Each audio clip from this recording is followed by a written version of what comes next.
الحمد لله رب العالمين،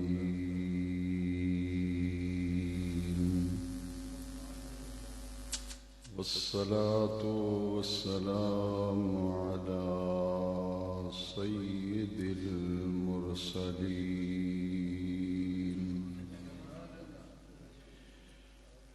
خاتم النبيين رحمة للعالمين،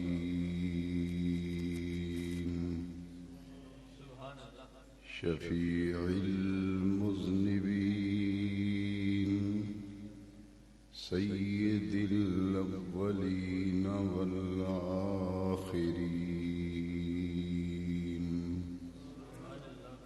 سيدنا ومولانا محمد رسول رب العالمين، وعلى آله وأصحابه أجمعين. أما بعد، فأعوذ بالله من الشيطان الرجيم. بسم الله الرحمن الرحيم. وبالوالدين إحسانا، صدق الله مولانا العظيم. إن الله وملائكته يصلون على النبي، يا أيها الذين آمنوا صلوا عليه وسلموا تسليما. الصلاة والسلام عليك يا سيدي يا رسول الله، وعلى آلك وأصحابك يا سيدي يا خاتم النبيين.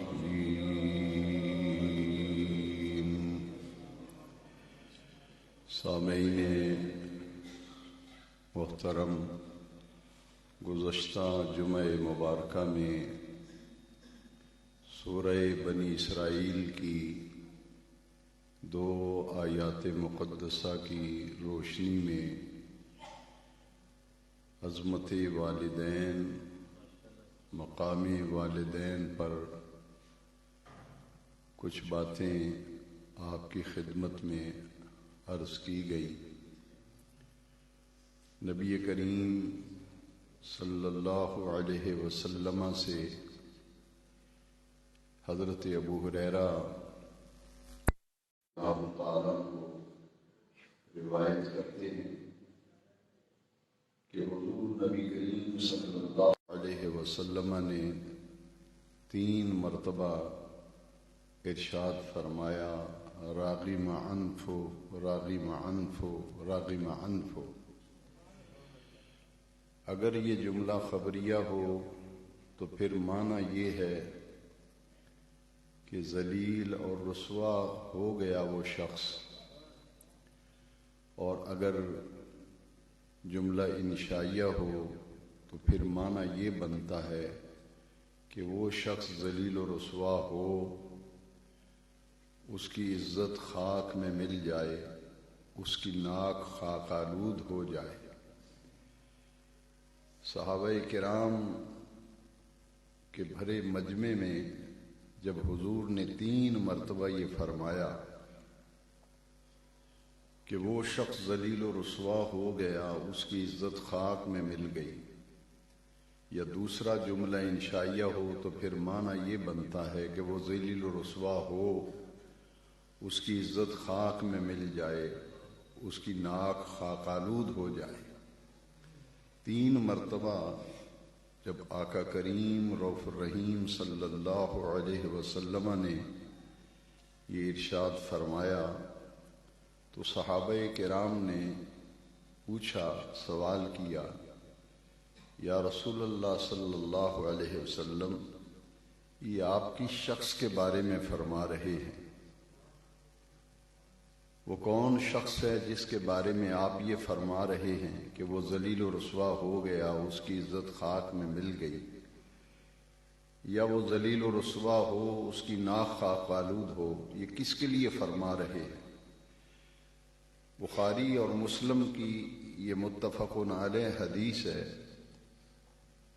حضور نے ارشاد فرمایا، من ادرک ابویہ عند الکبر ولم يدخل الجنہ، جس نے اپنی زندگی میں بوڑھے ماں باپ کو پایا اور ان کی خدمت نہ کرنے کے سبب عزت اور احترام نہ وہ آپ کو پایا اور جنت میں داخل نہیں ہوا، وہ ذلیل و رسوا ہوا، اس کی عزت خاک میں مل گئی، یا وہ ذلیل و رسوا ہو، اس کو خاک مل جائے۔ یہ حضور نے اس شخص کے لیے فرمایا جس کی زندگی میں ماں باپ بوڑھے ہو جائیں اور وہ اپنے آپ کو جنت کا حقدار نہ بنا سکے۔ میرے آقا کریم صلی اللہ علیہ وسلم نے ارشاد فرمایا، بخاری اور مسلم کی متفق علیہ اس حدیث سے پچھلے جمعۃ المبارک میں جتنی باتیں میں نے عرض کی اور جو گفتگو کی، اس کو سمجھنا بالکل آسان ہو گیا کہ قرآن مجید کی وہ آیت کریمہ جس پر پچھلے جمعے میں نے گفتگو کی تھی، وہاں کیا فرمایا؟ وَبِالْوَالِدَيْنِ إِحْسَانًا إِمَّا يَبْلُغَنَّ عِندَكَ الْكِبَرَ أَحَدُهُمَا أَوْ كِلَاهُمَا، کہ ماں باپ سے اچھا سلوک کرو جب تمہاری زندگی میں وہ دونوں بوڑھے ہو جائیں، أَحَدُهُمَا، ان میں سے ایک بڑھاپے کی عمر کو پہنچ جائے۔ تو اس پچھلے جمعے میں جس آیت کریمہ پر گفتگو کی گئی اور آج کے بیان جمعہ میں جس حدیث شریف سے میں نے آغاز کیا، قرآن کی آیت اور حدیث شریف سے یہ معلوم ہوا کہ بڑھاپے کی منزل میں جب والدین پہنچتے ہیں یا ان دونوں میں سے ایک بوڑھے ہو جاتے ہیں تو اس وقت پھر اولاد کی آزمائش اور امتحان کا وقت جو ہے وہ شروع ہو جاتا ہے۔ اس بڑھاپے، پیرانہ سالی، ضعف اور نکاہت اور بیماری کے سبب ان کے مزاج میں جو چڑچڑا پن آ جاتا ہے، اس کو پھر صبر و تحمل سے برداشت کرنا، والدین کی خدمت میں، احترام و عزت میں کسی قسم کی کمی واقع نہ ہونے دینا، یہ اصل وہ ذمہ داری ہے جو ہر بیٹی اور ہر بیٹے پر اس وقت عائد ہوتی ہے جب ماں باپ بوڑھے ہو جائیں۔ حضور نبی کریم رؤوف الرحیم صلی اللہ تعالی علیہ وبارک وسلم نے بڑھاپے کی عمر میں جب ماں باپ پہنچ جائیں تو فرمایا، جنت میں جانے کا آسان راستہ اور طریقہ یہ ہے کہ اس بڑھاپے کی عمر میں اپنے والدین کو راضی رکھے، ان کی خدمت میں کمی بیشی نہ ہونے دے اور ان کے احترام میں بھی کمی بیشی نہ ہونے دے، پوری طرح سے ان کی خدمت، ان کی عزت، احترام اور توقیر اور ان کی خاطر تواضع میں کسی قسم کی کمی نہ رہے، تاکہ اسی میں اللہ کریم کی رضا ہے۔ اور یہ حدیث شریف جو ہے کہ حضور نے فرمایا، والدین کی رضا میں رب کی رضا ہے اور والدین کی ناراضگی میں اللہ کریم کی ناراضگی ہے۔ ان کو اسلام میں اس قدر اہمیت حاصل ہے، حقوق العباد میں سے سب سے بڑا حق جو ہے وہ اولاد پر جو ہے وہ والدین کا ہے، اور والدین کی خدمت کا حق جو ہے جیسے ادا کرنا چاہیے ایسے کوئی کر ہی نہیں سکتا۔ یہ حضور کی حدیث شریف ہے۔ نبی کریم صلی اللہ علیہ وسلم نے فرمایا، لا یجزی ولد والدا، چونکہ لفظ ولد عربی میں بیٹی اور بیٹے دونوں پر بولا جاتا ہے، تو حدیث شریف کا معنی یہ ہوگا لا یجزی، کوئی بھی جزا نہیں دے سکتا، بدلہ نہیں دے سکتا، صلہ نہیں دے سکتا۔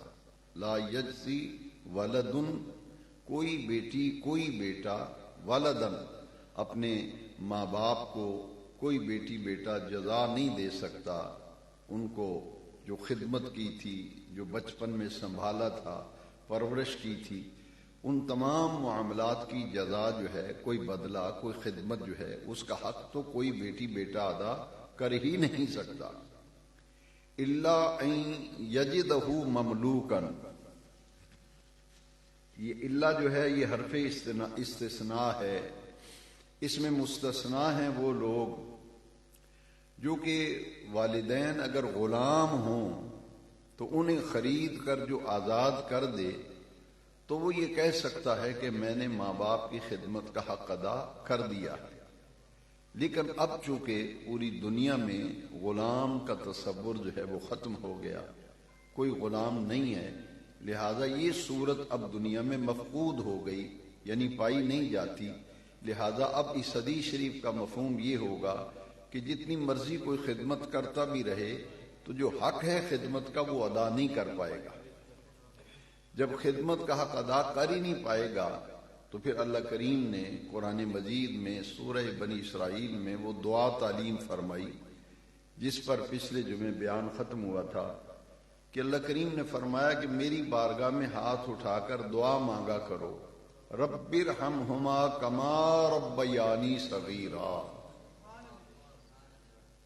اے میرے پروردگار ارحمہما، میری ماں پر میرے باپ پر اس طرح اپنی رحمتیں فرما، کما جیسے ربیانی انہوں نے میری پرورش کی، صغیرہ جب میں چھوٹا سا تھا۔ تو والدین کے حق میں اولاد کو جو دعا کرنی چاہیے وہ قرآن مجید میں دعا تعلیم کی گئی، بتلائی گئی، سکھلائی گئی۔ لہذا یہ دعا جو ہے اولاد کو والدین زندہ ہوں تب بھی یہ دعا کرتے رہنا چاہیے، دنیا سے پردہ کر جائیں، انتقال کر جائیں، وفات پا جائیں تو پھر بھی یہ دعا رب کریم کی بارگاہ میں کرتے رہنا چاہیے، کیونکہ ہر بیٹی اور بیٹے کے لیے، یہ اولاد کے لیے قرآن مجید میں یہ دعا تعلیم دی گئی ہے، رب ارحمہما کما ربیانی صغیرا۔ اس کو دوسری طرح بھی پڑھ سکتے ہیں، چونکہ قرآن میں یہی لفظ ہیں لیکن دوسرے لفظوں کا بھی معنی یہی ہے، اللہم ارحمہما کما ربیانی صغیرا، دونوں کا معنی ایک ہے۔ تو اولاد پر ایک تو خدمت ہے والدین کی، عزت ہے، احترام ہے، ادب ہے، اور دوسری طرف اللہ کریم کی بارگاہ میں ہاتھ پھیلا کر ان کی زندگی میں بھی اور ان کی زندگی کے بعد بھی ان کے لیے دعا کرنا، یہ بھی اولاد پر والدین کا حق ہے جو قرآن مجید نے ہمیں بتلایا اور سکھلایا۔ اور والدین کے انتقال کے بعد پھر ان کے لیے دعائے مغفرت، بخشش کی دعا اپنی ماں کے لیے، باپ کے لیے، اس کی اہمیت کا اندازہ اس بات سے لگایا جا سکتا ہے کہ نماز کے اندر جو دعا پڑھی جاتی ہے، مانگی جاتی ہے، یہ قرآنی دعا ہے، یہ دعا قرآن مجید میں ہے۔ اور یہ دعا کس کی ہے؟ اللہ رب العزت جل مجد الکریم کے اولو العزم پیغمبر اور خلیل حضرت سیدنا ابراہیم علیہ السلام کی وہ دعا ہے جو قرآن مجید میں مذکور کی گئی، ربنا اغفر لی ولوالدی وللمؤمنین یوم یقوم الحساب۔ اس سے اندازہ ہم لگا سکتے ہیں کہ ماں اور باپ کا دین اسلام میں بعد از وصال اولاد پر یہ حق ہے کہ وہ اپنے والدین کے لیے مغفرت کی دعا کرتے رہا کریں۔ اس دعا کا یہ حصہ ہے، ربنا اغفر لی، پہلے بندہ اپنے لیے رب سے بخشش مانگتا ہے کہ باری تعالیٰ میری مغفرت فرما، میری بخشش فرما، ولی والدیہ، اور میرے ماں اور باپ کی مغفرت و بخشش فرما، وللمؤمنین، اور حضور کی ساری امت کے ایمان والوں کے لیے پھر دعا کی جاتی ہے یوم یقوم الحساب، جس دن حساب قائم کیا جائے گا، باری تعالیٰ اس دن ہماری بھی مغفرت فرمانا، ہمارے والدین کی بھی مغفرت فرمانا، حضور کی ساری امت کی مغفرت فرمانا۔ تو اولاد پر جو والدین کے حق ہیں ان میں سے یہ چوٹی کے حقوق ہیں جو قرآن مجید کی آیت کریمہ میں بیان کیے گئے۔ اب اگلی بات یہ سمجھنی ہے کہ اگر ایک طرف اللہ کا حق آ جائے، ایک طرف مخلوق کا حق آ جائے، تو دین کی تعلیم یہ ہے کہ مخلوق کا حق جو ہے وہ ساقط ہو جاتا ہے، اللہ کا حق جو ہے وہ مقدم ہوگا، وہ غالب ہوگا۔ یہ آپ نے حدیث سنی ہوگی کئی مرتبہ، لا طاعت لمخلوق فی معصیت الخالق، کہ مخلوق کی وہ اطاعت نہیں کی جائے گی، مخلوق کی کسی بھی شخص کی وہ بات نہیں مانی جائے گی جس بات کے ماننے میں اللہ کریم کی نافرمانی ہو، وہ باپ ہو یا ماں ہو۔ لا طاعت لمخلوق فی معصیت الخالق، ماں باپ کسی ایسے کام کا حکم دیتے ہیں کہ اس کے کام کے کرنے میں اللہ کریم کی حکم عدولی ہے، اس کی نافرمانی ہے، یا اس کے پیارے محبوب رسول کریم صلی اللہ علیہ وسلم کی نافرمانی ہے، تو پھر ماں باپ کی بات نہیں مانی جائے گی، کسی کی بھی نہیں مانی جائے، کسے باشد کوئی ہو، پھر اللہ کریم کی بات جو ہے وہ مقدم ہوگی، پھر اللہ کا حق جو ہے مقدم ہوگا۔ یہاں ایک بڑا نازک مسئلہ ہے کہ جیسے بڑھاپے میں ماں باپ ہوں تو اولاد کا امتحان شروع ہوتا ہے، ایک اور پہلو یہ ہے کہ جب والدین اپنے اولاد کی شادی کرتے ہیں تو جو بیٹے کی آپ نے شادی کی تو آپ کی بہو جو آئی ہے اس کے آنے کے بعد پھر اس اولاد کا امتحان شروع ہو جاتا ہے شادی کے بعد، کہ ایک طرف ماں کا حق ہے اور ایک طرف بیوی کا حق ہے۔ جیسے میں نے حدیث سنائی، لا طاعت لمخلوق فی معصیت الخالق، پھر اللہ کی نافرمانی نہیں کریں گے، ماں باپ کی نافرمانی ہے تو ہو جائے، کیونکہ ان کی نافرمانی کرنے سے اللہ کی نافرمانی، ان ماں باپ کی بات ماننے میں اللہ کی نافرمانی ہے، تو پھر ماں باپ کی بات نہیں مانی جائے۔ اسی طرح ایک طرف بیوی کا حق ہے اور ایک طرف ماں کا حق ہے، تو آدمی ایسا کام کرے، ایسا عمل کرے، ایسا فعل جس سے ماں باپ کی ناراضگی ہو، ماں باپ کو تکلیف پہنچے، دکھ پہنچے، رنج پہنچے، تو اس وقت پھر بیوی کا حق جو ہے وہ ساقط ہو جاتا ہے، پھر ماں کا حق جو ہے وہ، باپ کا حق جو ہے وہ مقدم ہوتا ہے۔ لہذا حقوق کی جو تربیت دین اسلام میں بیان کی گئی، حقوق العباد میں، جہاں تمام حقوق میں سے سب سے بڑا حق والدین کا حق ہے، ماں باپ کا حق ہے، اسی طرح شادی کے بعد جو ہے ایک طرف آپ کی بیوی ہے، ایک طرف والدین ہیں، تو پھر دین اسلام کی تعلیم یہ ہے کہ ماں اور باپ کا حق جو ہے وہ مقدم ہوگا۔ اس کے لیے میں مسلم شریف کی ایک حدیث شریف آپ کو سنانا چاہتا ہوں کہ اس حدیث شریف کے اندر بڑی رہنمائی ہے کہ حضرت عبداللہ ابن عمر رضی اللہ تعالی عنہ، یہ حضرت عمر کے بیٹے ہیں، تو حضرت عمر رضی اللہ عنہ نے جب حضرت عبداللہ کی شادی کی تو ان کی بیوی جو تھیں وہ ذرا تیز طبیعت کی تھیں اور گفتگو میں بے احتیاطی تھی، جس کی وجہ سے حضرت عمر رضی اللہ تعالیٰ عنہ حضرت عبداللہ کی والدہ جو تھیں ان کو تکلیف پہنچتی تھی، تو اس وجہ سے حضرت عبداللہ نے حضرت عمر نے اپنے بیٹے حضرت عبداللہ سے کہا کہ تم اپنی بیوی کو طلاق دے دو، ہم تمہاری اور شادی کر دیتے ہیں، اس کو طلاق دے دو۔ مسلم شریف کی حدیث شریف ہے کہ حضرت عبداللہ بن عمر رضی اللہ عنہ خود فرماتے ہیں فَأَبَيْتُ، میں نے انکار کیا، میرے باپ حضرت عمر نے کہا کہ بیٹا بیوی کو چھوڑ دو، طلاق دے دو، تو میں نے انکار کر دیا۔ جب انکار کیا فَجَاءَ عُمَرَ إِلَى النَّبِيِّ صلی اللہ علیہ وسلم، پھر حضرت عمر جو ہیں وہ حضور کی خدمت میں آئے اور آ کے عرض کی، یا رسول اللہ صلی اللہ علیہ وسلم ایسا معاملہ ہے کہ ہم نے عبداللہ سے کہا ہے کہ بیٹی کو طلاق دے دو لیکن اس نے انکار کر دیا ہے۔ تو حضور نبی کریم علیہ السلام نے باقاعدہ قاصد بھیجا اور ایک پیغام بھیجا، آدمی بھیجا کہ جا کے عبداللہ کو بلا کر کے لاؤ۔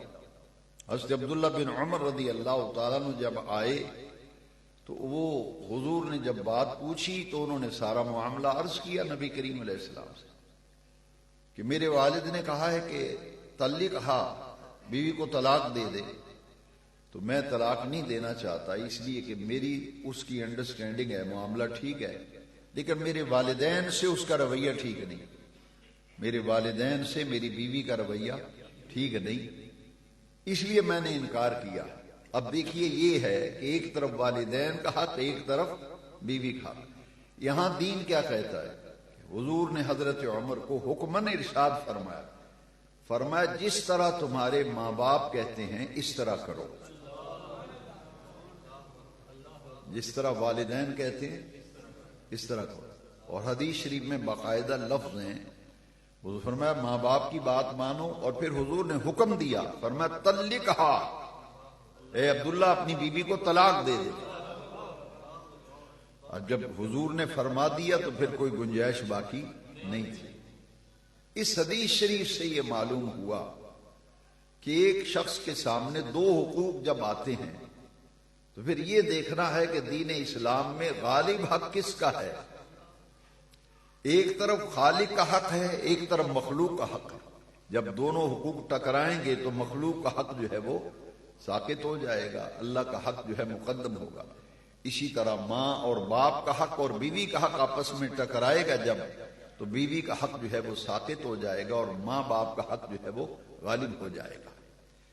تو حضور نبی کریم صلی اللہ تعالی علیہ وبارک وسلم کی یہ جو میں نے آپ کو 3 حدیثیں سنائیں، ان کے ساتھ میں ایک چوتھی حدیث آج سنانا چاہتا ہوں، اور پھر ایک آیت کریمہ کہ پچھلے جمعے کی گفتگو میں اور آج ہم نے مقام والدین کے حوالے سے قرآن و حدیث کی رہنمائی جو ہے وہ میں نے عرض کی۔ اب پھر والدین کے لیے تو قرآن مجید میں جگہ جگہ یہ الفاظ آئے ہیں، وَبِالْوَالِدَيْنِ احسانا، جن مبارک الفاظ کی تلاوت میں نے خطبے میں کی ہے۔ والدین سے حسن سلوک رکھو، ان سے اچھا سلوک کرو۔ لیکن ایک معاملہ یہ آ جاتا ہے کہ والدین کے معاملے میں پھر بعض جگہ یہ معاملہ چلتا ہے کہ باپ کا حق زیادہ ہے یا ماں کا حق زیادہ ہے۔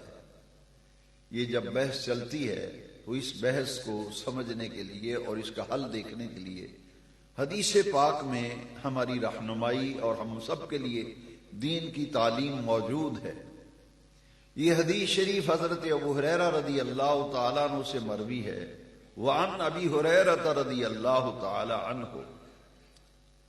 حضرت ابو ہریرہ رضی اللہ عنہ راوی ہیں، فرماتے ہیں ان سے روایت ہے کہ حضور نبی کریم علیہ الصلوۃ والسلام کی خدمت میں صحابہ کرام حاضر تھے، تو کسی شخص نے حضور سے سوال کیا، من احق الناس بحسن صحابتی، حضور ہمارے سب سے زیادہ حسن سلوک کا حقدار کون ہے؟ ہمارے اوپر جتنے بھی حقوق ہیں ان میں سے سب سے زیادہ حق کس کا ہے جس کے ساتھ ہم حسن سلوک رکھیں؟ حسن سلوک کے اعتبار سے سب سے اول کون ہے؟ جب یہ سوال کیا گیا، قال رسول اللہ صلی اللہ علیہ وسلم امک، حضور نے فرمایا تیری ماں سب سے زیادہ حقدار ہے۔ قیلا ثم من، حضور پھر اس کے بعد کون ہے؟ قال رسول اللہ صلی اللہ علیہ وسلم امک، فرمایا پھر تیری ماں۔ قیل ثم من، یہ سوال تیسری دفعہ کیا جا رہا ہے، قیل ثم من، حضور پھر اس کے بعد کس کا حق زیادہ ہے؟ قال رسول اللہ صلی اللہ علیہ وسلم امک، فرمایا تیری ماں زیادہ حقدار ہے۔ ایک ہی سوال 3 مرتبہ کیا گیا، من احق الناس بحسن صحابتی، میرے حسن سلوک کا سب سے زیادہ حقدار کون ہے؟ تو حضور نے 3 مرتبہ ایک ہی جواب دیا، امک، سب سے زیادہ حق تیری ماں کا ہے، سب سے زیادہ حق تیری ماں کا ہے، سب سے زیادہ حق حسن سلوک کے معاملے میں تیری ماں کا حق ہے۔ 3 مرتبہ حضور نے یہی جواب دیا. اب چوتھی مرتبہ حضرت ابو ہریرہ رضی اللہ عنہ فرماتے ہیں کہ یہ سوال چوتھی دفعہ پھر کیا گیا. قیلا ثم من، کہا گیا کہ حضور پھر اس کے بعد کون حقدار ہے. اب چوتھی مرتبہ جب پوچھا گیا تو پھر حضور نے فرمایا قال رسول اللہ صلی اللہ علیہ وسلم ابو کا. چوتھی مرتبہ آقا کریم نے فرمایا پھر تیرا باپ حقدار ہے. چوتھی مرتبہ فرمایا پھر تیرا باپ حقدار. اس حدیث شریف کی شرح میں ائمہ محدثین کرام فرماتے ہیں کہ اس حدیث شریف سے معلوم ہوا کہ خدمت کے لحاظ سے سوال کیا گیا تھا، لہذا خدمت کے لحاظ سے، حسن سلوک کے لحاظ سے 3 گنا حق ماں کا زیادہ ہے. 3 گنا حق ماں کا ہے خدمت کے اعتبار سے، اور 1 حصہ حق خدمت کے لحاظ سے باپ کا ہے. خدمت ماں کی زیادہ رکھی گئی اور اطاعت باپ کی زیادہ رکھی گئی. اطاعت کا معنی ہے حکم ماننا، بات ماننا. بات ماننے کا جب معاملہ آئے گا تو پھر باپ کا حق زیادہ رکھا گیا. خدمت کا معاملہ آیا تو خدمت کے معاملے میں ماں کا حق زیادہ رکھا گیا. ائمہ کرام فرماتے ہیں کہ یہ والدین کے معاملے میں ترازو کے دونوں پلڑے برابر کر دیے. اطاعت کے لحاظ سے باپ کا حق زیادہ، فرما برداری کے لحاظ سے باپ کا حق زیادہ، خدمت کے لحاظ سے ماں کا حق زیادہ. اس میں ایک حکمت ہے کہ والد جو ہے وہ دن بھر محنت کرتا ہے، مختلف لوگوں سے ملاقاتیں، معاملہ فہمی میں باپ جس قدر تجربہ رکھتا ہے اس کے جو معاملات ہیں وہ محنت و مشقت اولاد کے لیے کرتا ہے.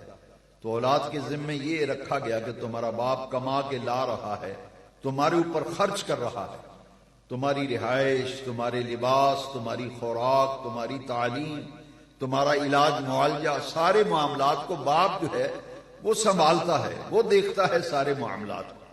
اور پرورش کے اعتبار سے ماں سارے معاملات کو دیکھتی ہے. لہذا اطاعت کے لحاظ سے باپ کا حق زیادہ رکھا گیا اور خدمت کے لحاظ سے ماں کا حق زیادہ رکھا گیا. یہاں یہ معنی نہ لیا جائے کہ باپ کا حق ہی کو نہیں خدمت کا، کیونکہ حضور نے چوتھی مرتبہ فرمایا نا ثم ابو کا. کیوں؟ ماں کا حق مقدم کیوں ہے خدمت کے لحاظ سے؟ فعل الحکیم لا یخلو عن الحکمہ. اللہ کریم کا اس میں صفت حکیم، حکمت والا، اس کے ہر کام میں حکمت ہے نا. تو جو ماں کی خدمت کا حق زیادہ رکھا گیا، اس میں حکمت کیا تھی؟ وہ حکمت بھی بے نیاز رب نے قرآن مجید میں بیان فرمائی. ماں کی خدمت کا حق زیادہ کیوں رکھا گیا، اس کی وجہ بھی قرآن شریف میں بیان کی گئی. یہاں جب بات ماننے کا معاملہ آ گیا تو یہ بات نوٹ کر لیجیے، اچھی طرح سے سمجھ لیں. معاذ اللہ کسی کے ماں باپ اگر کافر بھی ہونا تو دین یہ کہتا ہے کہ خدمت کے لحاظ سے، بات ماننے کے لحاظ سے باپ اور ماں کا وہی مقام ہے جو شریعت نے متعین کیا. لا طاعت لمخلوق فی معصیت الخالق میں سمجھا دیا گیا. دین کے معاملے میں، اللہ رسول کے معاملے میں ماں باپ جو کہیں گے کہ جس کے کرنے میں اللہ رسول کی نافرمانی، وہ بات نہیں مانی جائے گی. باقی ہر بات مانی جائے گی، خدمت بھی ان کی جائے گی، احترام بھی کیا جائے گا. لہذا ماں کا جو مقام ہے خدمت کے لحاظ سے وہ والد سے زیادہ رکھا گیا ہے. اس کی وجہ قرآن مجید میں بیان کی گئی. سورہ لقمان میں اور سورہ تغابن میں خاص طور پر ان میں سے ایک مقام میں عرض کرتا ہوں. دیکھیے آیت کریمہ میں پہلے اکٹھا ذکر کیا ہے والدین کا. اسی آیت میں جو میں پڑھنے لگا ہوں، تلاوت کرنے لگا ہوں، ماں باپ کا اکٹھا ذکر کر کے پھر معن باپ جو ہے پھر ماں کا ذکر ساتھ ہی کر دیا. وجہ بتا دی تاکہ اس بات پر توجہ رہے کہ ماں باپ حسن سلوک کے اعتبار سے برابر ہیں. دیکھنا کہیں والد کی نافرمانی نہ ہو جائے، والدہ کے احترام میں کمی نہ آ جائے. اس لیے پہلے تاکید کی وَوَصَّيْنَا الْإِنسَانَ بِوَالِدَيْهِ. آیت کریمہ کا جو آغاز ہے، ابتدا ہے، وہ بڑی ہی توجہ چاہتا ہے۔ وَوَصَّيْنَا الْإِنسَانَ بِوَالِدَيْهِ، ہم نے انسان کو تاکید کی ہے ماں باپ کے معاملے میں۔ کیا تاکید کی ہے وہ پچھلے جمعے آپ سن چکے ہیں سورہ بنی اسرائیل میں۔ وَوَصَّيْنَا الْإِنسَانَ بِوَالِدَيْهِ، اکٹھا ذکر کر کے نا اب آگے کیا ہے آیت کریمہ؟ وَوَصَّيْنَا الْإِنسَانَ بِوَالِدَيْهِ حَمَلَتْهُ أُمُّهُ وَهْنًا عَلَىٰ وَهْنٍ، ماں باپ کا اکٹھا ذکر کر کے کہا کہ اٹھائے رکھا ہے اس کی ماں نے، حملتہ اٹھائے رکھا ہے اسے، امہ اس کے ماں نے، ماں کی شکم میں جو بچہ وقت گزارتا ہے، وہ 8 ماہ ہوں وہ 9 ماہ ہوں، کم و بیش جتنا وقت ماں کے شکم میں گزارا ہے اسے قرآن مجید میں فرمایا گیا حملتہ امہ وہنن علی وہن، ماں نے یہ بوجھ اٹھائے رکھا ہے، تیرا بوجھ اٹھائے رکھا ہے، وہنن علی وہنن، دکھوں پر دکھ جھیل کر، پریشانیوں پر پریشانیاں، مصیبتوں پر مصیبتیں، تکلیفوں پر تکلیفیں، کٹھن مراحل میں سے تیری ماں کو گزرنا پڑا ہے۔ یہ آیت کریمہ ہے حملتہ امہ وہنن علی وہن، یہ جو ماں کی شکم میں تو پرورش پاتا رہا ہے، قطرہ آب سے اللہ کریم نے ماں کے شکم میں تیری شکل کو متشکل کیا، تیرا وجود بنا، ہڈیاں بنی، گوشت چڑھا، پورے وجود کی تخلیق ماں کے شکم میں ہوتی رہی، اور یہ پورا پروسیس جو ہے 8-9 پر ماں مشتمل ہے۔ لہذا یہ جو پورا دورانیہ ہے، حمل کا دورانیہ، یہ تو ماں کی تکلیفیں ہیں اور وہ درد و آلام ہے جس کا اندازہ تمہاری ماں ہی کر سکتی ہے، دوسرا شخص ان تکلیفوں کا اندازہ کر سکتا نہیں، اسی لیے فرمایا حملتہ امہ وہنن علی وہن۔ وہ 9 ماہ کی تکلیفیں بھی قرآن میں بیان کی گئیں، لیکن جب بچہ پیدا ہو گیا تو یہ نہیں کہ ماں کی تکلیف ختم ہو گئی ہے، نہیں، قرآن سنیے قرآن کیا کہتا ہے، حملتہ امہ وہنن علی وہن وفصالہ فی عامین، جب تو پیدا ہو گیا تھا پھر تیری غذا کا انتظام رب کریم نے تیری ماں کی چھاتی میں کیا تھا۔ وفصالہ فی عامین، عام کہتے ہیں سال کو، عین الف آ اور میم، عام، اس کا معنی ہے سال، یہ تثنیہ ہے عامین۔ وفصالہ، اور اس نے دودھ پلایا، کتنا عرصہ دودھ پلایا؟ عامین، دودھ پلانے کی مدت اس آیت کریمہ میں، قرآن مجید اس آیت میں 2 سال کی بیان کی گئی۔ وفصالہ فی عامین، یہ خون جگر تھا جو ماں نے تجھے پلایا ہے۔ دودھ کی تاثیر ہوتی ہے، دودھ کی تاثیر ہوتی ہے، قرآن مجید میں ذکر کیا گیا وفصالہ فی عامین۔ لہذا وہ دورانیہ جو حمل کا ہے، بصورت حمل جب بیٹی بیٹا، ماں اسے اٹھائے رکھتی ہے بوجھ کو اور تکلیفیں اٹھاتی ہے، برداشت کرتی ہے، پھر جنم دینے میں زندگی اور موت کا مسئلہ ہوتا ہے ماں بچہ کا معاملہ، اور پھر جب پیدا ہو گیا تو دنیا میں آ گیا، پھر تیری پرورش کا معاملہ الگ ہے، دودھ پلانے کا معاملہ الگ ہے۔ یہ ساری چیزیں بیان کر کے یہ بات واضح کر دی گئی کہ حق والدین کا تمہارے اوپر مقدم ہے، لیکن یاد رکھنا ماں کی خدمت اس لیے زیادہ رکھی گئی ہے کہ ماں اولاد کے لیے جو تکلیف اٹھاتی ہے، باپ وہ تکلیف نہیں اٹھاتا۔ یہ قرآن کی بات ہے۔ جسمانی اعتبار سے فزیکلی جو تکلیف ماں اٹھاتی ہے وہ باپ نہیں اٹھاتا، اس لیے خدمت کے لحاظ سے ماں کا حق جو ہے وہ باپ سے زیادہ رکھا گیا۔ اب آیت کریمہ جن الفاظ پہ ختم ہو رہی ہے، یہ 2 چیزیں میں خاص طور پہ آپ کی توجہ چاہتے ہوئے عرض کروں گا کہ اس آیت کے ابتدا میں بھی ماں باپ کا اکٹھا ذکر ہے نا، اور جب آیت ختم ہوئی تو پھر بھی ماں باپ کا اکٹھا ذکر ہے، درمیان میں ماں کا ذکر الگ کر دیا۔ یہ آیت کریمہ کا جو اسلوب بیان ہے نا، وہ توجہ چاہتا ہے۔ ابتدا آیت کی ماں باپ کے حق کا اکٹھا ذکر، اور جب آیت ختم ہوئی تو پھر ماں باپ کا اکٹھا ذکر۔ درمیان میں جو آیت کریمہ کا حصہ ہے اس میں ماں کا الگ ذکر کر دیا تاکہ ہر کسی کو علم ہو جائے کہ ماں باپ شمیم جنت ہیں، مگر ماں کو جو مقام حاصل ہے، ماں اولاد کے لیے تکلیف اٹھاتی ہے، وہ باپ نہیں اٹھاتا۔ یہ وہن کا جو لفظ ہے، کیونکہ لینگویج کا معاملہ بڑا عجیب ہے کہ عربی زبان خاص طور پر ایسی زبان ہے، اس کی ٹرانسلیشن جتنا مرضی کو ٹرانسلیٹر بہت اچھا ہو، وہ روح جو ہے وہ ٹرانسلیشن میں وہ منتقل نہیں کر سکتا جو قرآن کے لفظ کے اندر ہے، وہنن علی وہن۔ کاش آج کی اولاد ان دو لفظوں کو قرآن کو سمجھ جائے۔ یہ ماں سے بگڑنے والے، ماں کے بے ادب، بیوی کی خاطر ماں کی بے عزتی کرنے والے، اور بیوی کی خاطر ماں باپ کو دوسرے درجے میں رکھنے والے لوگ، حقارت کی نظر سے دیکھنے والے، یہ تو بوڑھی ہو گئی اب جان نہیں چھوڑتی، مرتی بھی نہیں ابھی تک، ایسے ایسے لفظ لوگ بولتے ہیں۔ اور کئی ایسی اولاد ہے وہ کہتی میں ہوں اپنی اولاد دا سوچا یا تو سوچا میں ہوں، بس اے جڑے جمے نے اے سنبھالا یا ماں پیو میں سنبھالنا ہوں۔ کاش یہ مسلمان نوجوان، ہمارے عزیز بیٹے بیٹیاں دین کی یہ روح سمجھیں جسے قرآن نے کہا وہنن علی وہن۔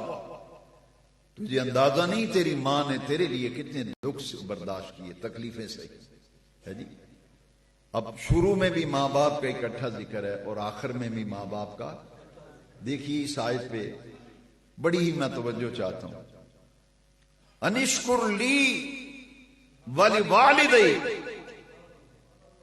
پچھلے جمعے کا بیان اگر آپ کو یاد ہے، جنہوں نے سنا ہے تو جو آخر میں آئے انہوں وَقَالَ رَبُّكَ أَلَّا تَعْبُدُوا إِلَّا إِيَّاهُ وَبِالْوَالِدَيْنِ إِحْسَانًا۔ عبادت اللہ کے سوا کسی کی نہیں، سجدہ اللہ کے سوا کسی کے لیے نہیں، عبادت کرو تو اسی کی کرو، وَبِالْوَالِدَيْنِ إِحْسَانًا، اور ماں باپ سے حسن سلوک کرو۔ یعنی حقوق اللہ کے فوراً بعد سب سے بڑا حق کیا بیان کیا گیا؟ ماں باپ کا۔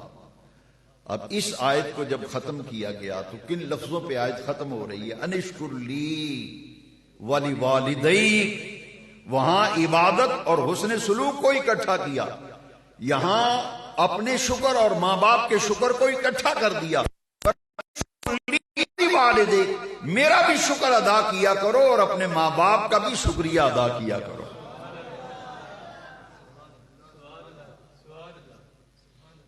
یہاں دونوں کا، میرا بھی شکر ادا کرو اور ماں باپ کا بھی شکر ادا کرو۔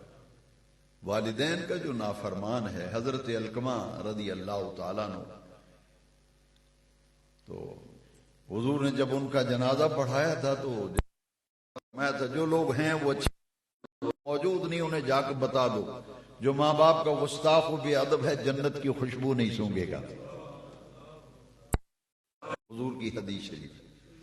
لہذا پچھلے جمعے کا بیان اور آج کا بیان اسے غور سے سمجھیے، اور یہ دو نقطے جو میں نے عرض کیے ہیں کہ آیت کا آغاز اور آیت کا اختتام، جن لفظوں سے آیت شروع ہوئی اکٹھا ذکر آیا، پھر انشکر لی ولیوالدیک، پھر ماں باپ کا اکٹھا ذکر آیا۔ لہذا خدمت کے لحاظ سے ماں کا حق زیادہ ہے اور اطاعت کے لحاظ سے باپ کا حق زیادہ ہے، اور مقام والدین، احترام والدین، یہ اس کی تبلیغ کی بڑی ضرورت ہے۔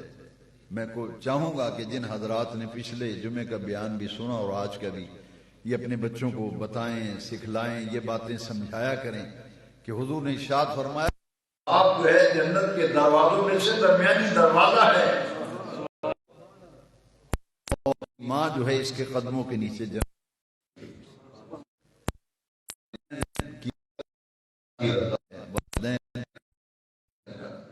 وہ کام کبھی نہ کرنا، وہ کبھی کامیاب نہیں ہو سکتا جس نے ماں باپ کو ناراض کر کے جتنی مرضی انویسٹمنٹ کی ہے، میں ذمہ داری سے کہتا ہوں کبھی کامیاب نہیں ہوگا، کبھی کامیاب نہیں ہوگا۔ اگر کوئی کام کرنا ہے تو پہلے ماں باپ کو راضی کرو، ان سے اجازت لو، ان کی دعائیں لے کے نکلو۔ یہاں تو حضرت سکھا جا اللہ، جب آپ نکلتے تھے تو والدہ کی دعائیں ہوتی تھیں، اب جب گھر سے نکلیں تو ذرا سنبھل کے چلا کریں۔ اللہ تعالیٰ احترام والدین اور سمجھنے آخر دعوانا